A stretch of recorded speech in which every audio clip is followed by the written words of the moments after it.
and we'll get into the final segment. But before that, Dhara, I have included this another segment in my season two, which is called Know Your Host, where I give my guests an opportunity to ask me any questions they might have. Oh my gosh. Um, I like to know how much have you traveled across Canada, outside Canada? Hmm. That's a very interesting question.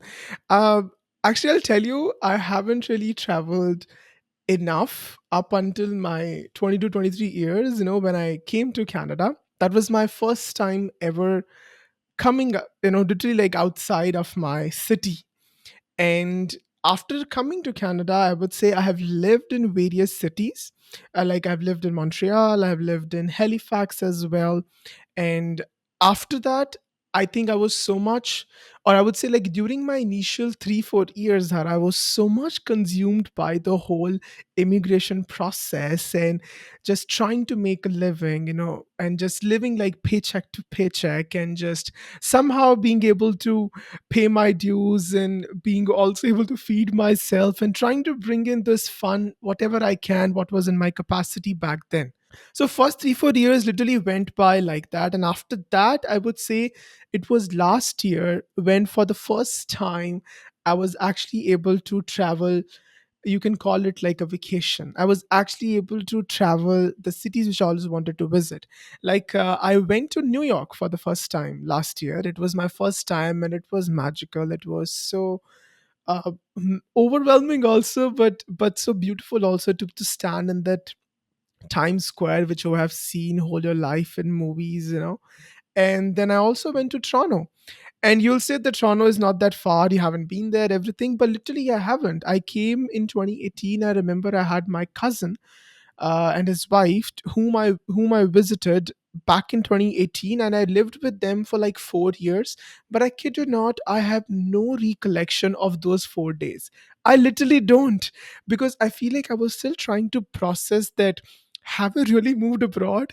Have I really come to Canada? Am I not living in my house anymore? I was still trying to process, and I think it was my second week in Canada when I visited my cousin there. So yeah, I would say I haven't traveled a lot, but I aim to do that a lot in the coming years. But I'll tell you one more thing, that because since I've started this podcast, which was in 2022, September was my first episode, and I've been recording like an year before that. I would say through this podcast and through these conversations, I have traveled a lot, because the people I have spoken to, they are from around the world. They have told me about various cities and various countries I never even knew about. For example, I spoke to somebody from Bulgaria, or somebody from Czech Republic, somebody from Mhm. Costa Rica, somebody who is currently in Egypt, I'm going to speak to somebody who is currently living in Brussels, I believe. That's what the city is called. I can't recall. But yeah, being able to have these conversations and learn about those cities is incredible. So, not physically, but I would say through these conversations, I have traveled a lot. Yeah. Amazing, amazing. Yeah. Yeah, no, great question. Thank you for asking that. So now, Dhara, we are in the final segment of the podcast. I call it Beneath the Accent. I'm going to ask a couple of questions. You can answer them in one word or a sentence or however you feel like. The idea is just to know more about you. So, ready? Yes. So, first is, what advice would you give to Dhara at a younger age and at what age? I would advise myself when I was 18 years old that do not be afraid of toxic people. Hmm. Okay. Describe a moment when you experienced a significant cultural difference that surprised you in Canada. There were many, but one that when everybody used to ask me in the beginning, "Are you good?" I used to feel, "Of course I'm good. Why do you think I'm not?" Okay. That's like the very initial instinct that comes up. Hey, how are you? Are you good? You're good? Like that. I'd see that. Okay. What's that one dish, Sarah, from your home country that always brings you comfort and nostalgia? Oh, khichdi. That's my most favorite. Are there any funny stories related to your misunderstanding around the accent or the English that you had? Oh, yes, of course. So, on my first day at job, the HR was walking me through all the rules and regulations. And after a while, she take a pause for a while and she said, "So, are we on the same page?" I said, "Yes, Hmm. of course, we are on the same page. Page number three." Okay. She said that, "Oh, you're funny. I couldn't understand what was so funny about it. We were on page number three." That is so funny. Okay, I love that. So, what's your favorite cultural festival or celebration in Canada? And how do you usually celebrate it? Oh, Christmas. I love Christmas. I love the idea of Santa Claus. What like about it, I think, they exchange cookies, usually homemade cookies, in my office, and I love those cookies. A, they're free. B, they're delicious. And C, I feel like I'm very special that they're cooking something and then, they're gifting it to me. So I Hmm. love Christmas. I love exchanging gifts. I even like to give gifts as well, but I think Christmas cookies are my best favorite. Okay, amazing. And share like a quick tip for fellow immigrants who are trying to adjust into a new country. I would say explore and be ready to push your envelope and don't be afraid of being uncomfortable. Don't seek comfort all the time. Try to do things that you have not tried earlier. That's the only way you can actually adjust and progress. Okay, that's amazing. Yeah.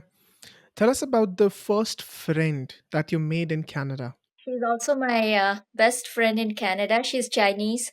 And when I was studying, I was crying in the corner of a library.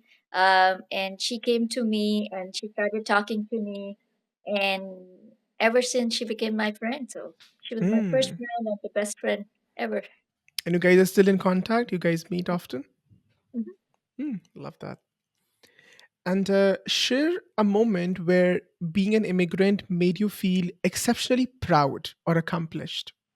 Yeah, I think we understand so many different perceptions because we understand two different societies, East and Hmm. West, polar apart. And we have those understandings and insights. And I feel very fortunate to be the immigrant because now I know and understand both the part of the world. Hmm. Whereas people who have never been to other part, either only been in North America or been Hmm. in East, I think they're missing out on so many things just to understand the life, the vastness of it. So I feel really proud and privileged to be able to have that understanding. That's a great answer. Yeah, absolutely. I can relate to that. Love that. If you had to describe yourself, Dhara, as any creature, what would it be and why? So I think my spirit animal is a duck. Um, Okay. the way you see the duck being very calm and composed on the outside, but it's actually working hard from the inside. Underneath. Uh, Yeah. so I think I resemble myself with that. Great. And what's something you ate for the first time in Canada? I think I had muffins. Okay. Yeah. If you could have one superpower, what would it be? It's my childhood dream. I like to be a fairy. I like to have a magical wand, Hmm. and I want to fulfill everybody's wish. So whatever anybody wants to do, I just do some magic, and they get it. So Hmm. that's kind of power I want. Okay. If you had to create this one law that everybody has to follow, what would it be? You cannot lie. Hmm. You have to Okay. speak the truth. And finally, how would you describe Canada in a word or a sentence? It's multicultural. Okay. And Nadara, if you had to leave one advice for me, what would it be? Reach out to more people. I think more people needs to know who you are and what you do and what kind of person you are.